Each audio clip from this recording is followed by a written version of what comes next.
huge mind control agent as well. So you're paying for your degrees of programming, but there's some very brilliant minds that went to college. I'm not bashing people who did, but from my perspective, I wanted to learn about the Merkaba. I wanted to learn about Kundalini. I wanted to learn about veganism and raw foods and natural healing and cellular detoxification and solar therapy and immortality and lifespan prolongation and longevity.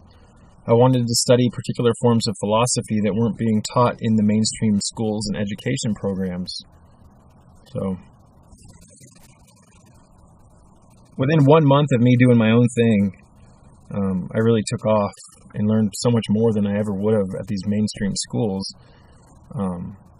But, even when I was in school, I was studying my own things. I set up myself to get just the right grades so that I could graduate without having to spend all my time focusing on all this homework and shit. I just thought it was silly that I would have to get up at 5 o'clock in the morning, 5 days a week, go to water polo practice for an hour, and then hang around school for a half hour before school started. Be in school for 8 hours, then have to go to water polo practice for another hour and a half to 2 hours, and then go home and do homework. I had no life if I was going to conform to that. So I kind of jeopardized my,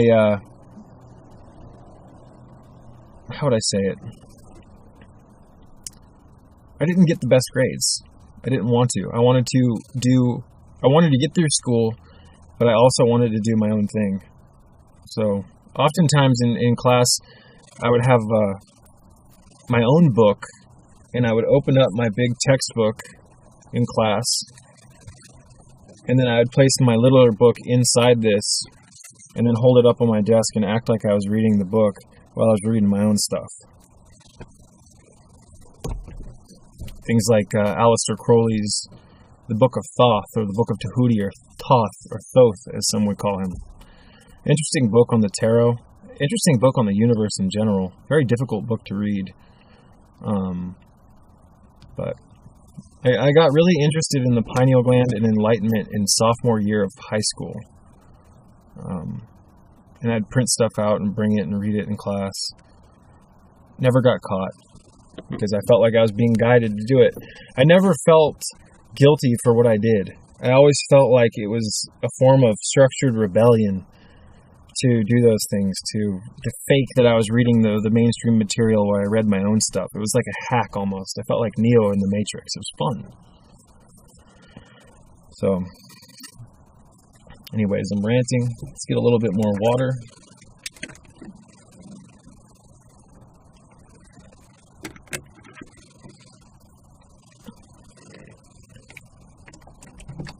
So yeah, reading is a very good thing to do.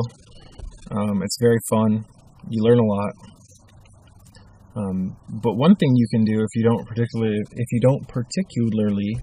like reading, is you can go and get yourself like an Amazon Fire tablet for $50, and you can get something called Audible. And Audible, they are audiobooks.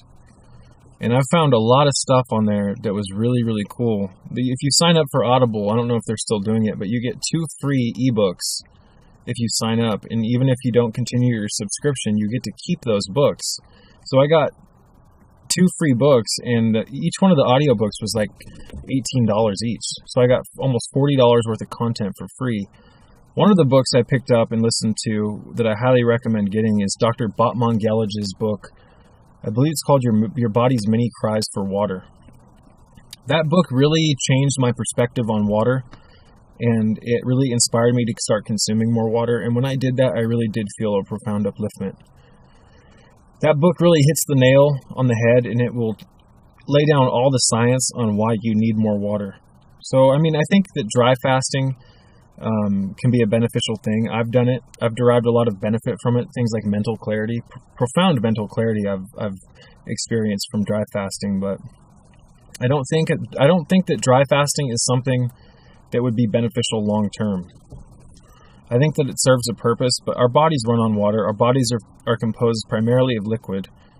In Dr. Botmongelage's book, Your Body's Many Cries for Water, he lays down all the science of how many different reactions within the body require water as a catalyst to take function, to take action. So many different things within the brain and its chemistry require water. So,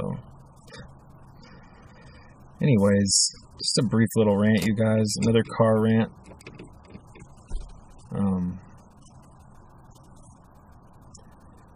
So I am going to wrap this one up. On behalf of the Sacred Starseed Serpent Uraeus YouTube channel, thank you for watching this video. I hope that my videos, my channel, my messages, and my passion can help inspire you to rekindle the flame in your heart for health today. There really is nothing more important or more beautiful than taking action and attempting to take care of your health. There's actually one more thing I wanted to talk about in this little rant, and that is the fact that, I know a few people who are vegan. I know a few people who are vegetarian that got cancer, they got sick with life-threatening diseases. And some people that I'm close to, when they found out this information, said something along the lines of, see, even healthy people get cancer. Even people who do everything to take care of their health get cancer. Even people who are vegan or vegetarian, you name it. Excuse me. But upon closer inspection of these people's particular lifestyles, you can be a very unhealthy vegan, ladies and gentlemen. Becoming a vegan isn't a get-out-of-jail-free card for immortality or having great health, no. A lot of the people that I know who have gotten sick as vegans drink the wrong water. They've drank hard tap water their entire lives. They cook with it. They still use the typical store-bought toothpaste. They still wash their clothes in constituents that leave residues of cancer-causing particulates on their clothes. When you wear these clothes that have these traces of these agents, these cancer-causing agents in them, when you wear these clothes on your skin and you walk around and you sweat, the pores open and these constituents go into your pores and it goes into your bloodstream.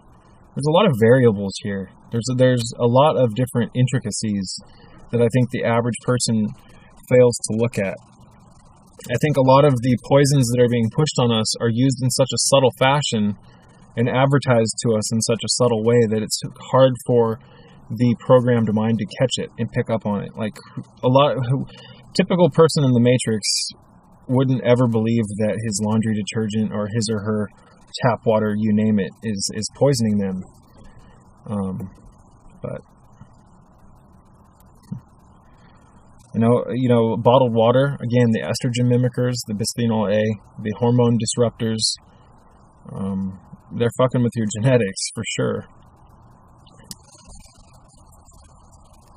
The eugenics program, the genetic engineering program, they're altering genetics. So, but a lot of vegans consume primarily cooked food. A lot of vegans aren't consuming a lot of the how would I say it? A lot of vegans aren't consuming electric foods, is what I'm getting at.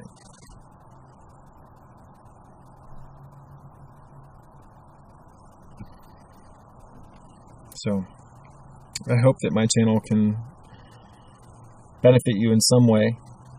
I hope that you guys, if you've gotten this far in this video, thank you for watching. Please leave some comments, some questions, and considering supporting my Patreon page so that I can keep producing this material for you guys. I'm going to continue doing the YouTube for free, but I am going to offer some private information on the Patreon page, and I will be going out of my way. I've wanted to make this video for a long time now. I will be going out of my way to decode the 4-part series of the Essene Gospel of Peace. This is book 1, book 4, book 2.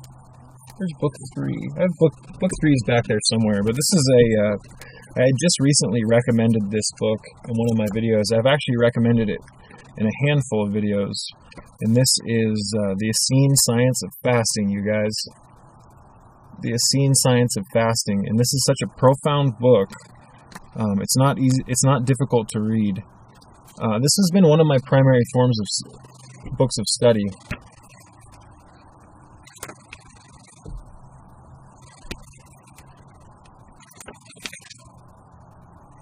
You know, they've done research that when you read text that's highlighted or behind color, you actually retain it much better. So I just go out of my way to study. When I find something that I know can benefit me, I absorb it. And this book is forever in my heart. The entire Seen Gospel of Peace series is in my heart. But with the Patreon page, I am going to heavily decode these books, because there's much more than meets the eyes, ladies and gentlemen, with the Seen Gospel of Peace. There are so many ways that you can interpret it. This book is kind of a manual on how to get your body to a state of health where the Kundalini energy can move through you freely, and you can be reunited with the angelic kingdoms, your holy guardian angels, plural. And we're in a state of enlightenment. You have man. Say this represents man, this little stick here. And around man, the enlightened man, there's a perfect circle of angels that moves with him throughout this dimension. But they're not like angels that flap wings or this and that. It's like a bioetherical, astral, fourth and fifth dimensional template that actually moves with you geometrically throughout this dimension. And they are tuned into higher frequencies. They can be visually seen, communicated with telepathically. But to imagine what life would be like within that framework of enlightenment, that's when things get done, ladies and gentlemen. The angel kingdom, the angelic realm, is highly real, regardless of what people will tell you. Anyways, I'm ranting. I'm getting off on another subject. My mouth's dry. I need to get some stuff done. On behalf of the Sacred Starseed Serpent Uraeus YouTube channel, thank you for watching this video, and may peace be with you all.